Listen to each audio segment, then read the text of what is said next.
নির্বাচন নিয়ে যে সংকট তৈরি হয়েছে কিংবা রাষ্ট্র সংস্কার নিয়ে আমি মনে করি অহেতুক বিতর্ক এবং বিভাজন হচ্ছে, এইটাকে কমিয়ে আনার জন্য বিএনপি একটা বড় রাজনৈতিক দল হিসেবে ভূমিকা নিতে পারে এবং সরকারের কিছু পক্ষপাতমূলক আচরণের কারণে কিছুটা বিভাজন তৈরি হচ্ছে।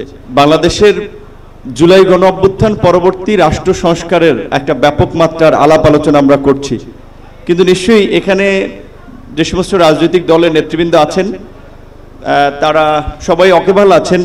অনেকগুলো দলের আলাপ আলোচনার ভিত্তিতেই হয়তো এক্সপোজারটা বিএনপি করেছে, কিন্তু সকলের মতামত নিয়ে এবং সকলের সিদ্ধান্তের আলোকেই বিএনপি প্রথমে 10 দফা, সেখান থেকে 27 দফা এবং সর্বশেষ 31 দফা রাষ্ট্র সংস্কারের একটা রূপরেখা বিএনপি ক্ষমতার বাইরে থেকেই অন্যান্য রাজনৈতিক দলগুলোকে নিয়ে দিয়েছে এবং নির্বাচনের পূর্বেই, ফ্যাসিবাদ হটানোর পূর্বেই বিএনপির পক্ষ থেকে আগাম জাতীয় সরকার ঘোষণা এই সংকটের রাষ্ট্রকে উত্তরণের জন্য একটা ঘোষণা ছিল, যার মধ্যে দিয়ে বিএনপি এই জুলাই গণ অভ্যুত্থানটা, এটা আমরা সকলেই জানি একটা ছাত্র আন্দোলনকে কেন্দ্র হলেও এর প্রেক্ষাপটটা গত 16 বছর ধরেই গণতান্ত্রিক লড়াইয়ের মধ্যে দিয়ে তৈরি হয়েছে।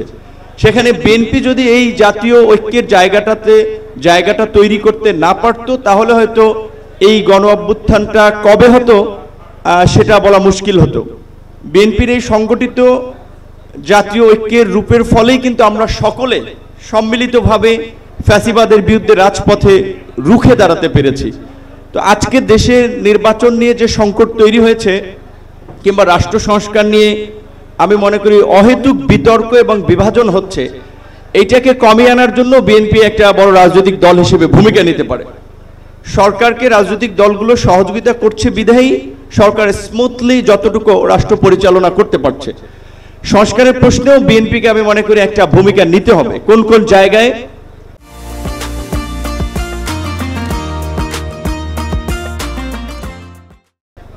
বিশেষ করে রাজনৈতিক দলগুলোকে নিয়ে ঐক্যমত্য তৈরি করা যায়। সরকার অনেক ক্ষেত্রে পারছে না, সেই বিভাজনটা আমরা দেখছি যে সরকারের উপদেষ্টাদের বক্তব্য এবং সরকারের কিছু পক্ষপাতমূলক আচরণের কারণে কিছুটা বিভাজন তৈরি হচ্ছে।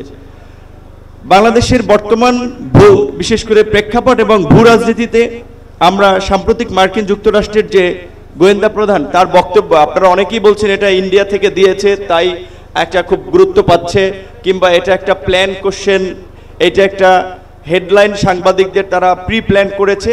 কিন্তু এই বক্তব্য কিন্তু 9/11-এর ওয়ার অ্যান্ড টেররের মতো আমি পশ্চিমাদের একটা ন্যারেটিভ যে বাংলাদেশকে ঘিরে ইন্ডিয়া তৈরি করেছিল এবং সেটা পশ্চিমাদের আপনার গিলিয়েছিল, সেই পুরানো ন্যারেটিভের ক্ষেত্রে আমি কিন্তু দেখতে পাচ্ছি। সেই জায়গা থেকে বিএনপির এখানে বড় রাজনৈতিক দল হিসেবে রাষ্ট্র পরিচালনার অভিজ্ঞতা রয়েছে, এখনো সরকারকে সুপরামর্শ দেওয়ার এবং সঠিক পথে পরিচালনার ক্ষেত্রে আমি মনে করি তারা ভূমিকা নিতে পারবে। তাই আমার মনে হয় যে নির্বাচন যত দেরিতে হবে সংকট তত ঘনীভূত হবে এবং নির্বাচন যত দেরি হবে ষড়যন্ত্র তত ডালপালা মেলবে। নির্বাচনবিহীন অনির্বাচিত একটা সরকার দেশে থাকা মানেই হচ্ছে আসলে অনেক ধরনের ফায়দা নেওয়ার রাস্তা খোঁজা।